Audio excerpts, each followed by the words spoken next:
It is another beautiful day that the Lord has made. I will rejoice and be glad in it, and I'm glad that you could join me. Welcome.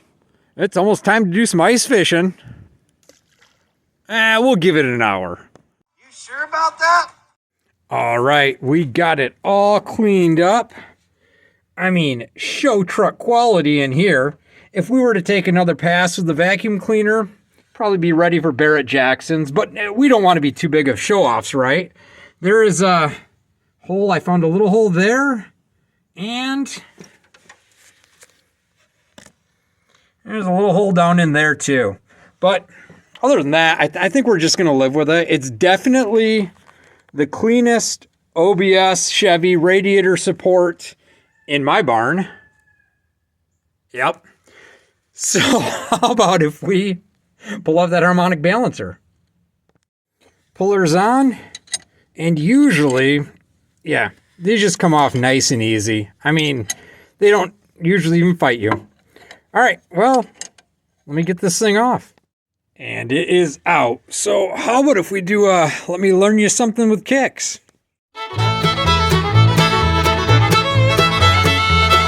I'm sure some of you know this, but maybe some don't.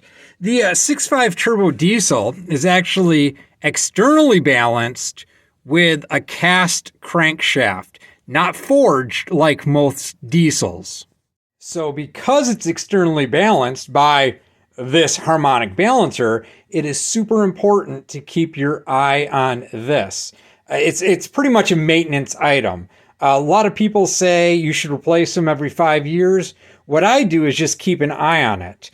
And you can see this one, it's got slight cracking in the rubber here all the way around. But if we flip it over, it is literally missing chunks all over. And when that rubber lets loose, you can see the drilled weights. If this shifts, it can actually snap your crankshaft. And nobody wants a snapped crankshaft. You don't want to be snapped, do you, little guy? Yeah, I didn't think so.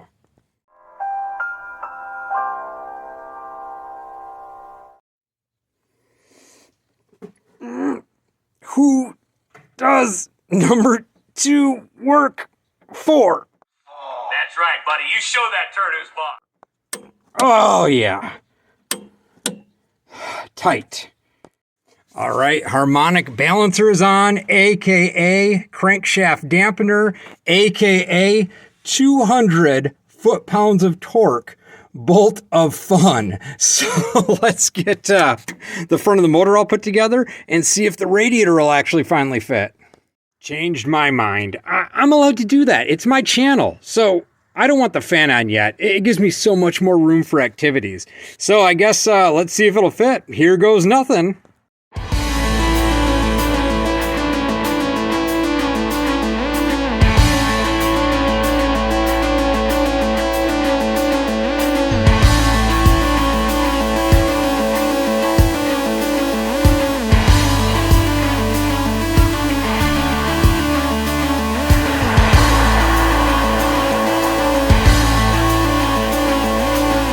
It fits. Well, almost. So the sun's ruining my shot, but let me get you in here and show you what's going on.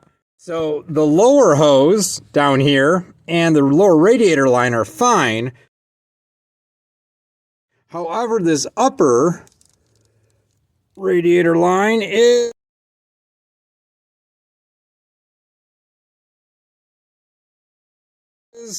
a few inches off. We can probably massage it a little bit. I don't know, make it work. The main concern is this upper mount. So it's not quite tight. This radiator is not as tall, I guess, as the other one. And so it's wibble wobbly. However, I think we can maybe shim it up. Or I should say shim it down so we don't have to bend that upper radiator line so far. Either way, we're going to put something in there. Here's what I came up with. So 3/4 inch heater hose. I just cut it to size, cut it in half, and pinched it down in there. Look at that. Is it going to hold? It's going to hold till it doesn't hold. No one's going to know. No one's going to know. And it looks like we're going to have to do the same thing here. I can see daylight through it. Here. Yep. Okay, same thing on this side. It's in. All right, so here's what I came up with. I plugged the oil cooler lines with, those are like pieces that come into the end of hydraulic fittings when you buy them. So no dirt and grime and junk get in there. So they're just, plastic, whatever caps. And they fit in there. So there's one there and there's one down there. At least it'll keep the dirt dauber's nest out of it. And also, we got the upper line bent a little bit nicer and it fits in there fine.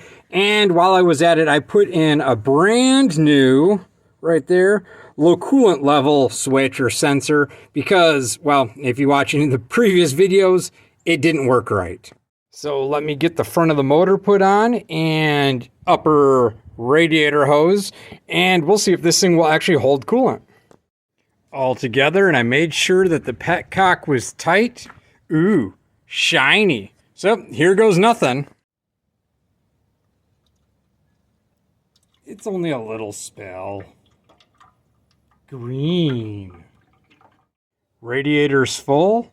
Nothing seems to be leaking. So let's fire it up and see if it'll hold pressure. Plus, everybody loves a good cold start. 20 degrees Fahrenheit, -6 Celsius. This should be a smoke show.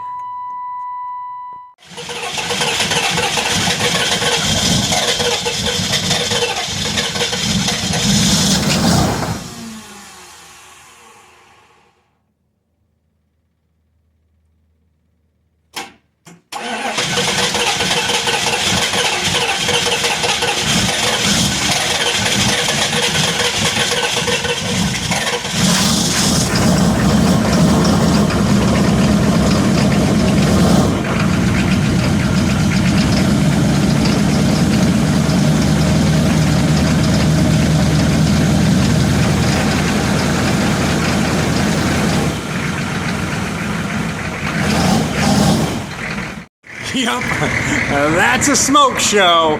How dare you? While we let this thing get up to temperature and then check for leaks, let me just say, if you are at your wit's end trying to find a radiator for a 92, 93, 6.5 turbo diesel, just listen to that majestic idle. Man, it's just majestic.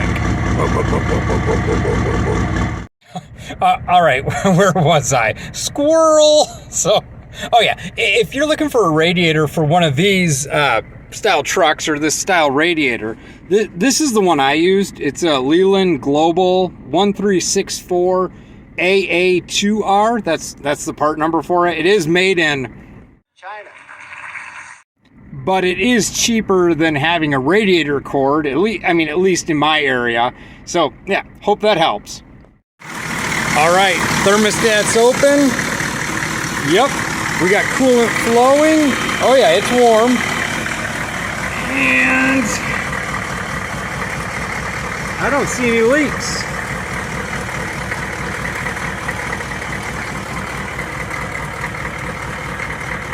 Yeah, nothing.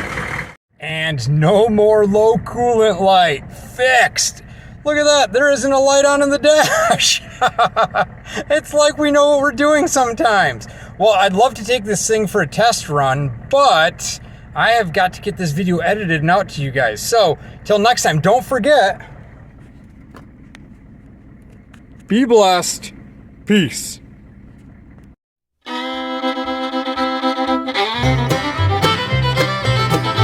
Time to check my email. I hope it comes from a female.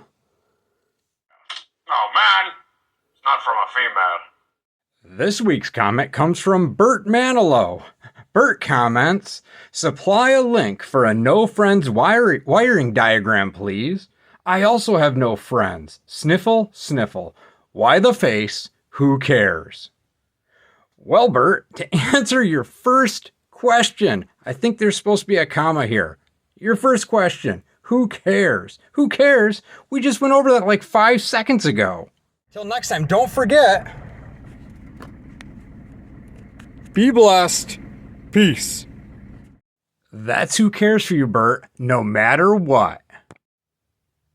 Next question. Why the face? Ah, you're probably talking about my cool face cover. Well, Bert, see it?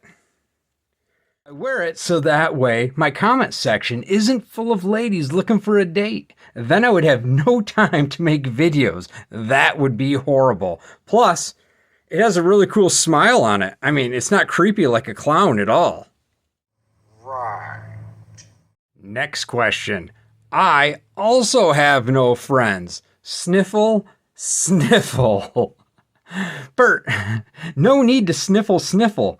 Friends help friends, and I'm helping you right now. So therefore, You got a friend in me. last question. Supply a link for a no friends wiring diagram, please. Well, Bert, I'm assuming you mean a diagram for the no friends switch. Since I built this myself, and it's just a switch with 2 wires and half a roll of electrical tape around it, I don't really have a link on it, but don't fret, Bert. I can draw you one, and if you grab some paper and a pencil, all of you can draw one too. I'm at drawing fun. Okay, first, draw your 2 wires. There's 1 wire, and then about 2 wires. There, 2 wires. Then draw your switch. So a switch has like a post and a post, and then there's like a switch thingy in the middle. Yeah, that looks good. So something like that. And it goes to like the 2 wires connect to the switch here, or sometimes they draw the switch like this. It goes like that. And I think it goes something like that usually. Maybe like that, yeah. And then there's like the post here. Yeah, something like that sometimes. And there's your wiring diagram, Bert.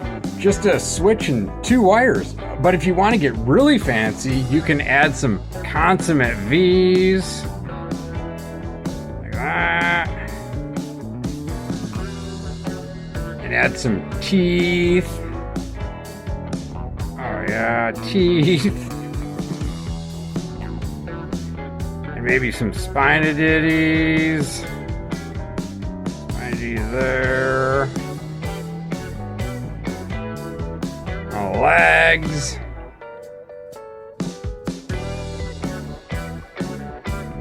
Maybe some wings, like that.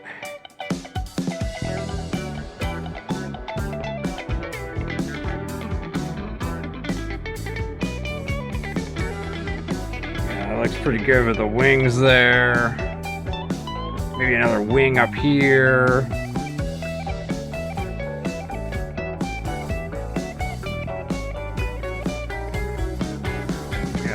Good. And how about a beefy arm kind of here like that?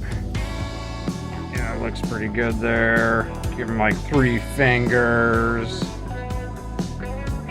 And that. Yeah. That looks real good coming out of the back of his neck there. Now he needs a name. How about Frogdoor, the Burninator.